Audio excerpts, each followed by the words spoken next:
global balance of terror, pioneered by the United States and the Soviet Union, holds hostage all the citizens of the Earth. Each side persistently probes the limits of the other's tolerance, like the Cuban Missile Crisis, the testing of anti-satellite weapons, the Vietnam and Afghanistan wars. The hostile military establishments are locked in some ghastly mutual embrace. Each needs the other. But the balance of terror is a delicate balance with very little margin for miscalculation. And the world impoverishes itself by spending $1 trillion a year on preparations for war, and by employing perhaps half the scientists and high technologists on the planet in military endeavors. How would we explain all this to a dispassionate extraterrestrial observer? What account would we give of our stewardship of the planet Earth? We have heard the rationales offered by the superpowers.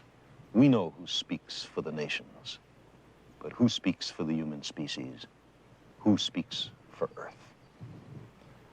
From an extraterrestrial perspective, our global civilization is clearly on the edge of failure in the most important task it faces, preserving the lives and well-being of its citizens and the future habitability of the planet.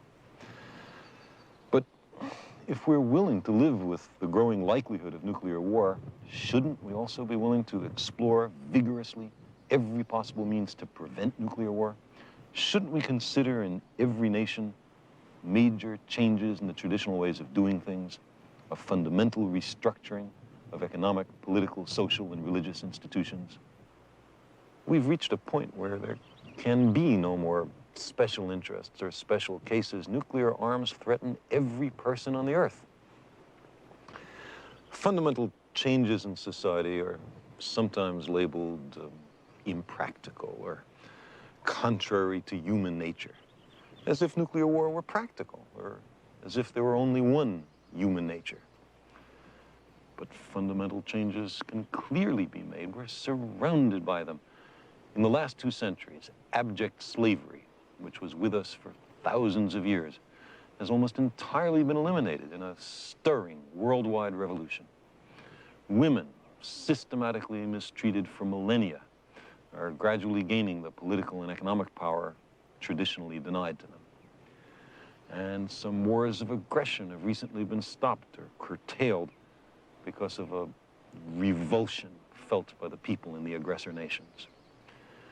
The old appeals to racial, sexual, and religious chauvinism and to rabid nationalist fervor are beginning not to work.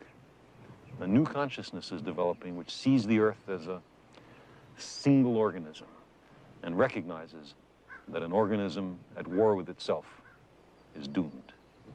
We are one planet.